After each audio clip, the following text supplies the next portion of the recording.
అప్పుల బాధలు వెంటాడుతున్నాయా? అయితే 6JVR వారి జాతిరత్నాలు ధరించండి. హాయ్, వెల్కమ్ టు మనం టీవీ. నేను మీ మనోజ్.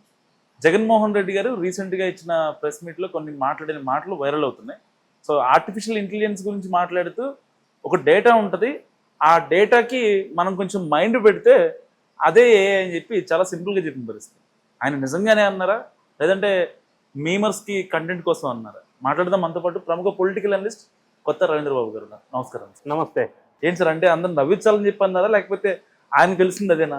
నో, అందరినీ నవ్వించడానికి జగన్ రెడ్డి గారు అన్నారు అన్న మాటను నేను ఖండిస్తున్నా. ఆయన మాజీ ముఖ్యమంత్రి, ప్రస్తుత పులివెందుల ఎమ్మెల్యే, వైఎస్ఆర్ కాంగ్రెస్ పార్టీ అధ్యక్షులు, ఈజ్ వర్కింగ్ ఫ్రమ్ బెంగళూరు. మరి అటువంటిప్పుడు నువ్వు ఆ మాట అనటాన్ని కరెక్ట్ కాదు.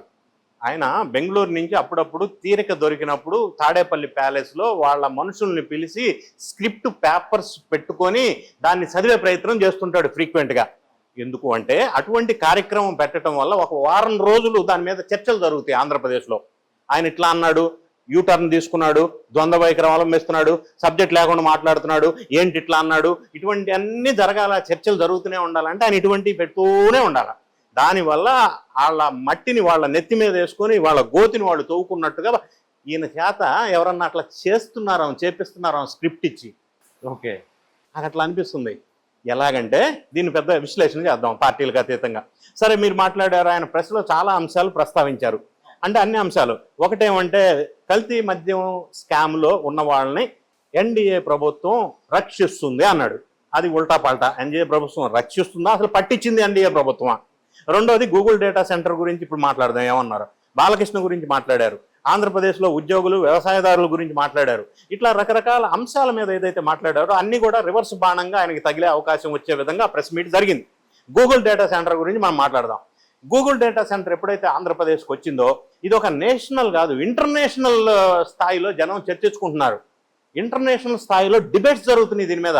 భారతదేశానికి ఆంధ్రప్రదేశ్కి ఒక చారిత్రాత్మకమైన సంఘటన. It is a historical moment, not only for Andhra Pradesh, for the entire India. భారతదేశంలో అత్యంత పెద్ద foreign direct investment Google data centre investment of 1,33,000 crores for generation of 1,88,000 employments. ఇంత పెద్ద ప్రతిష్టాత్మక సంస్థ వచ్చినప్పుడు వైఎస్ఆర్ కాంగ్రెస్ పార్టీ వాళ్ళు ఎవరు డైరెక్షన్ ఇచ్చారో, ఎవరు స్క్రిప్ట్ ఇచ్చారో తెలియదు. కానీ మిస్టేక్ ఎక్కడ చేశారంటే ఇనీషియల్ స్టేజ్లో దీన్ని డైజెషన్ చేసుకోలేక, జీర్ణించుకోలేక విపరీతంగా నెగిటివ్ కామెంట్ చేశారు.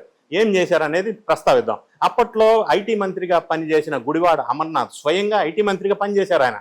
ప్లస్ వైఎస్ఆర్ కాంగ్రెస్ పార్టీకి సంబంధించిన ఛానల్స్లో, మీడియాలో డిబేట్లు పెట్టి భారీ ఎత్తున ఫోకస్ చేసింది ప్రధానంగా 4 అంశాలు. ఏమంటే ఇదో డేటా సెంటర్ కాదబ్బా, గోడౌను. ఏముంటుంది అందులో? ఏముండదు. సామాను మిషన్స్ ఉంటాయి, దానికి ఒక వాచ్మెన్ ఉంటాడు, క్లీన్ చేసే వాళ్ళు ఉంటారు. మహా అయితే 100-200 ఉద్యోగాలు వస్తాయి. అది ఒక డేటా సెంటరా? గోడౌన్ అసలు దేనికి పనికిరాదు. ఒక పాయింట్. రెండో పాయింట్, అది పెట్టడం వల్ల వైజాగ్ మొత్తం పొల్యూషన్, విపరీతమైన పొల్యూషన్. వైజాగ్ వాళ్ళు ఏమైపోవాలా? మూడో అంశం, దానికి వాటర్ విపరీతంగా కావాలంట. వైజాగ్ వాటర్ అంతా దానికి వెళ్తే వైజాగ్ తాగడానికి నీళ్లు ఉండవు. అయ్యా, ఇంత డేంజరో తెలుసా? ఇప్పుడు కూడా ఆ వీడియో ట్రోల్ అవుతా ఉంది సోషల్ మీడియాలో.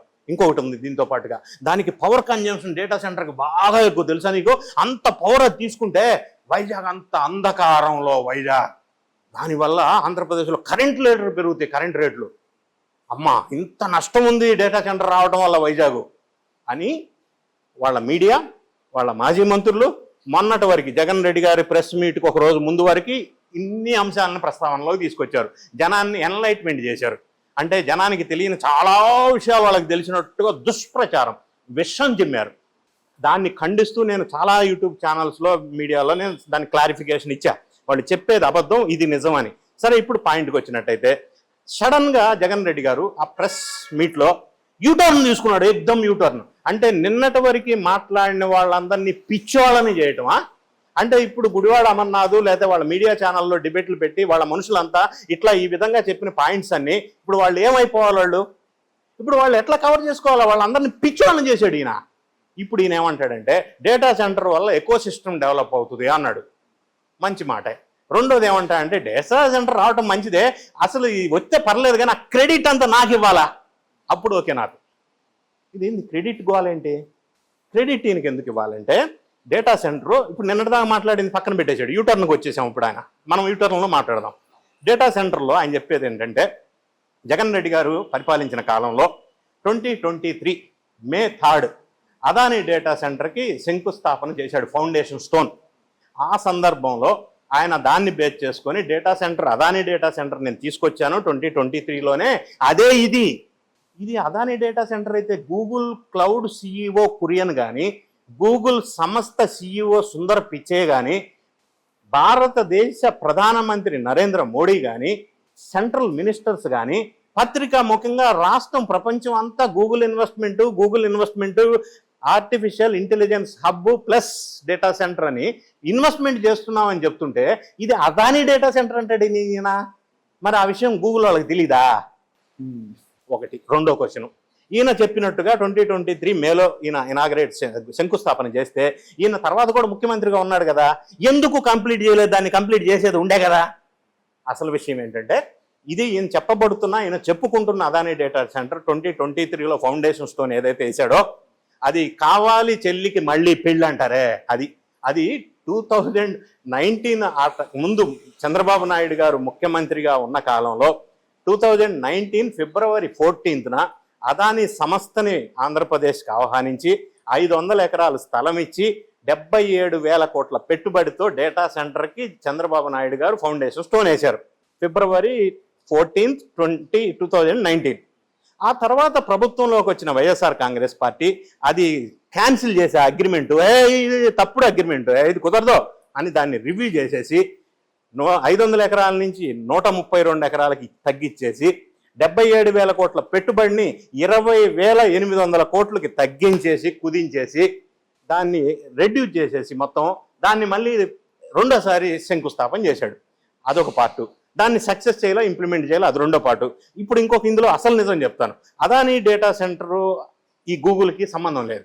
ఇప్పుడు గూగుల్ డేటా సెంటర్ ఏదైతే పెట్టబోతున్నారో artificial intelligence hub plus data centre, అందులో రెన్యూవబుల్ ఎనర్జీ, సోలార్ ఎనర్జీ, మన డొమెస్టిక్ పవర్ వచ్చే కరెంట్ వచ్చే గ్రిడ్ నుంచి వీళ్ళు పవర్ కన్జంప్షన్ తీసుకోరు.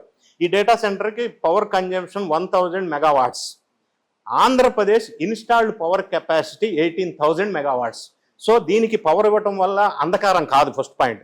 రెండో పాయింట్, వీళ్ళు clean energy, green energy, renewable energy, solar energy ద్వారా విద్యుత్ ఉత్పత్తి చేసుకొని వాళ్ళు వాడుకుంటారు కన్జంప్షన్కి. దానికోసం అదానీ వాళ్ళకి గూగుల్ వాళ్ళు కాంట్రాక్ట్ ఇచ్చారు, 40,000 కోట్లు పెట్టుబడి పెట్టి solar wind power energy generate చేసి గూగుల్ డేటా సెంటర్కి సప్లై చేయమని. అంతే తప్ప గూగుల్ డేటా సెంటర్ ఒకటి ఇన్వెస్ట్మెంట్ చేస్తుంటే అదానీ డేటా సెంటర్ అంటే ఏంటి? అసలు సంబంధం లేని అంశం ఏంటి అసలు? ఫస్ట్ ఆఫ్ ఆల్ అంటే ప్రజలు ఆయన కన్ఫ్యూజ్ అయిపోయాడు. ఆయన్ని ఎవరో కన్ఫ్యూజ్ చేశారు స్క్రిప్ట్ ఇచ్చి. దీని మీద కూడా ఇంకో చర్చ జరుగుతుంది. సద్దల రామకృష్ణారెడ్డి జగన్ రెడ్డిని ఫూల్ చేయడానికి అందరి ముందు ఇటువంటి స్క్రిప్ట్లు ఇచ్చి రకరకాలుగా మిస్గైడ్ చేస్తున్నాడు, దానివల్ల ఈయన ఫూల్ అవుతున్నాడు అని కూడా చర్చ జరుగుతుంది. నేను దాని జోలు వెళ్ళట్లా, అది మనకి రాజకీయమైన విశేషం, నేను చేయదలుచుకోవాలా.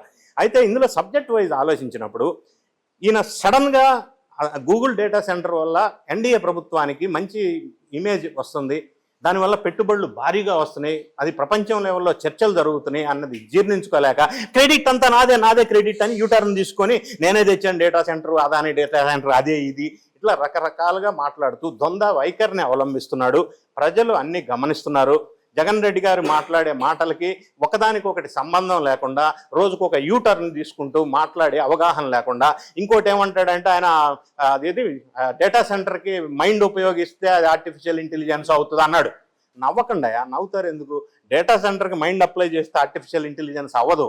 అప్లికేషన్ అప్లై చేస్తే, ఆల్గారిథమ్స్ అప్లై చేస్తే ఆర్టిఫిషియల్ ఇంటెలిజెన్స్ ద్వారా అప్లికేషన్ ద్వారా అది రకరకాల మనకు ఉపయోగపడే సొల్యూషన్స్ వస్తాయి. అప్లికేషన్ చేయటం మైండ్ అంటే అది దానివల్ల ఏఐ కాదు అది.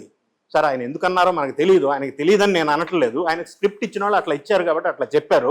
సో దాన్ని అల్గారిథమ్స్ వేరు ఉంటాయి ఆర్టిఫిషియల్ ఇంటెలిజెన్స్ ద్వారా దాన్ని ఫీడ్ తీసుకోవటం కోసం.